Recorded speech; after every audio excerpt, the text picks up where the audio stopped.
This is not just the story of a killer. This is the story of a man who was never truly human. In the world of Perfume, the story of a murderer, scent is everything. It defines attraction. It shapes emotion. It controls how we see each other. But what happens when someone is born without a scent at all? A birth in filth. The story begins in the filth of 18th century Paris. A crowded fish market, rotting smells, chaos everywhere. And in the middle of it, a child is born. Jean-Baptiste Grenouille enters the world unwanted. His mother abandons him instantly, leaving him to die among garbage. But he doesn't die. He survives. And for that, his mother is executed. From the very beginning, his life is marked by rejection and death. The boy who could smell everything. As Grenouille grows up, something becomes clear. He is different. He experiences the world through smell in a way no one else can. Every scent is vivid, alive, precise. He can identify people, places, even emotions just by breathing. But there's something deeply unsettling about him. People instinctively avoid him, fear him, because while he can smell everything, he has no scent of his own.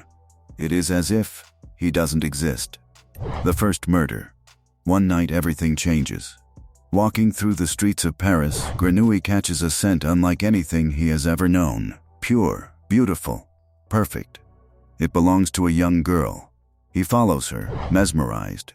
But when she tries to escape, he silences her, and in doing so he kills her.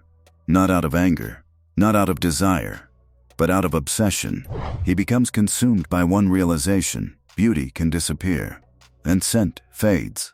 That moment defines his entire life, because now he has a purpose: to capture scent forever. The Apprentice. Grenouille finds his way to a struggling perfumer, Giuseppe Baldini. At first, he is just another worker, but quickly his talent shocks everyone. He creates fragrances that no one else can. Perfect blends, impossible combinations. Baldini becomes rich again, thanks to him. But Grenouille doesn't care about success. He wants knowledge. He wants to learn how to preserve scent, to trap it, control it, own it. And when he discovers that traditional methods are limited, he leaves. Because what he seeks requires something darker. Isolation and the truth. On his journey, Grenouille isolates himself from humanity. He hides away from the world, deep in the mountains. Years pass, and in complete silence he realizes something horrifying. He has no smell, no identity, no presence. That is why people feared him. That is why he was invisible. To the world, he is nothing. And so, he decides to change that. If he cannot have a scent, he will create one. A scent so powerful, it will make the world love him. The killing begins. Grenouille arrives in the town of Grasse, the heart of perfume making, and here he learns a new technique. One that allows him to extract scent from living things, flowers, oils, and eventually, humans. He begins experimenting. At first, animals. Then, people. Young women. He kills them, not out of hatred but precision. Each victim is chosen for their scent. Each one, a piece of something greater. The town descends into fear. Bodies begin appearing. Girls vanish overnight. Panic spreads. But Grenouille remains calm, because to him, this is not murder. This is creation. The perfect scent. As the killings continue, Grenouille gets closer to his goal. He collects scent after scent, building something beyond human understanding, until finally he finds the last piece. A girl named Laura. Her scent is perfection. The final ingredient. Her father tries to protect her. Runs. Hides. But it doesn't matter. Grenouille follows her, not by sight, but by smell. And in the end, he takes her life too. With that, his creation is complete. Captured, but not defeated. Soon after, Grenouille is caught. The evidence is undeniable. He is sentenced to death.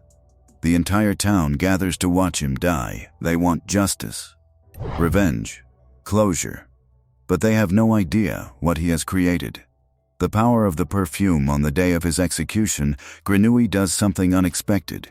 He applies a single drop of his perfume, and instantly everything changes. The crowd falls silent. The anger disappears.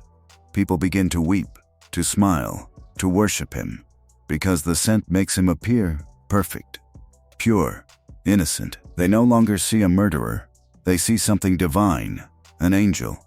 The execution stops. The people declare him innocent. And then something even stranger happens. The entire crowd falls into overwhelming emotion. Love, desire, obsession, a mass frenzy, proof that scent can control humanity itself. The ultimate realization: Grenouille has done it. He has created the perfect scent. He can control anyone, become anything, rule the world if he wants. But standing there, watching people worship him, he feels nothing. Because for the first time, he understands the truth. Even with all this power, he still cannot feel love. And no one truly loves him. They only love the illusion he created. The final act. So he walks away, leaves everything behind, returns to where it all began, the same filthy place where he was born. And there he makes one final decision. He pours the entire perfume over himself. The scent spreads. People gather, drawn to him, overwhelmed by what they feel. And in their obsession, they consume him, tear him apart, piece by piece, until nothing remains. No body, no trace, as if he never existed. And yet, those who witnessed it believe. They acted out of love. The story of Perfume, the story of a murderer, is not just about a killer. It's about identity, about obsession, about a man who tried to create meaning in a world that gave him none. Grenouille wanted to be seen, to be loved, to exist. But in the end, he proved something far more disturbing. That people can be controlled, that love can be manufactured, and that sometimes the most powerful thing in the world is something you can't even see. So, what did you think about this story? Was Grenouille truly a monster, or just a product of a broken world? Drop your thoughts in the comments below. Hit like if you enjoy dark and disturbing movie breakdowns, and subscribe for more deep dives into stories that stay with you long after they end. Because some stories aren't just watched, they linger. Like a scent you can never forget.